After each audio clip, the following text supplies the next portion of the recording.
We now welcome Woodrow Wilson Wagner, the Democrat Party Chair for Victoria County. Welcome to Community Crossroads. Thank you for having me. Our pleasure. And so talk to us about the election night results, how you were analyzing them, and what you're forecasting for the GOP ballot in November.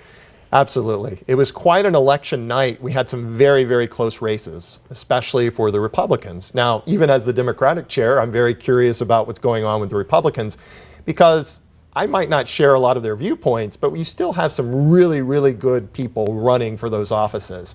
The two that I found most interesting were for county commissioner race. We had two incumbents that didn't get the most votes last night. One of those incumbents, Kevin Yannick, will be going to a runoff. The other incumbent, Clint Ives, it looks like just very narrowly lost. And that to me was a surprise because usually you see incumbents do very, very well, especially someone like Mr. Ives, who's been in this community a long time, and I know that Democrats and Republicans respect. In fact, I had a number of Democratic voters who requested a Republican ballot just so they could vote for folks like Clint Ives. So that was a little bit of a surprise to me. It will be interesting to see if there will be any kind of recount or analysis because, you know, like 23 votes, I mean, that's very close. A very slim margin. Very slim margin, right? And the other race that we were looking at closely last night was between Commissioner Yannick and Jason Ort. Yes. Wow. And that was, again, surprising. And I know Mr. Ort has been doing a lot of campaigning. I applaud him and his staff for doing some really, really good job with that. It seems like you'd see his name out more, you'd see him doing more public appearances, and I think that paid off. And I think, too, he's got a lot of family ties here in Victoria where people like my parents, they know the Orts. There's Orts everywhere, right? So having that kind of established family presence, I think, really helped him, too. But it was still surprising to see incumbents, you'd think, not win those races. That was a little bit surprising for me. And stepping out of the local races, statewide, were you surprised?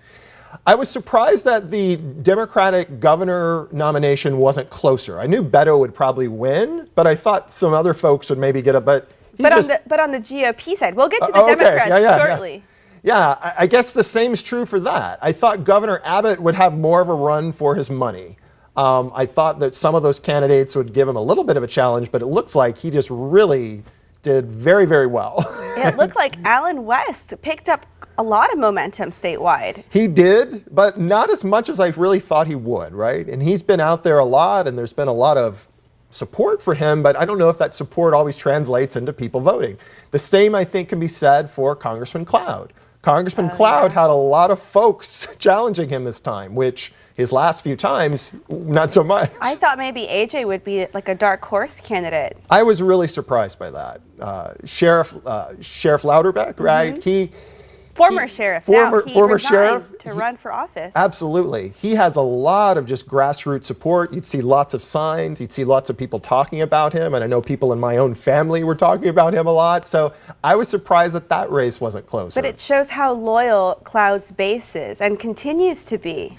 It does. And I just think it shows the power of incumbency. When you're the incumbent United States congressman, you can look back at a record and say, hey, look at all these things I did for Victoria. Look at all these votes I took for you. And so Congressman Cloud, whether you agree with him or not, has a long established record. And that really helps him in any race. And I think it certainly helped him here.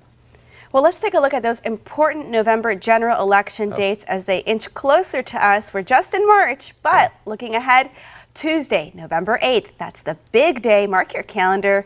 And on Tuesday, October 11th, well, that'll be the first day of early voting, and on Monday, October 24th, that'll be the last day to apply for a ballot by mail. Actually, that day will be Friday, October 28th. And go to crossroadstoday.com for all those dates and more. Thank you so much, Woodrow, for joining us. And thank you. Enjoyed it. All right, coming up, we've taken a preview. Woodrow's not going anywhere. We're going to take a look at the Democratic side of the November general election ballot.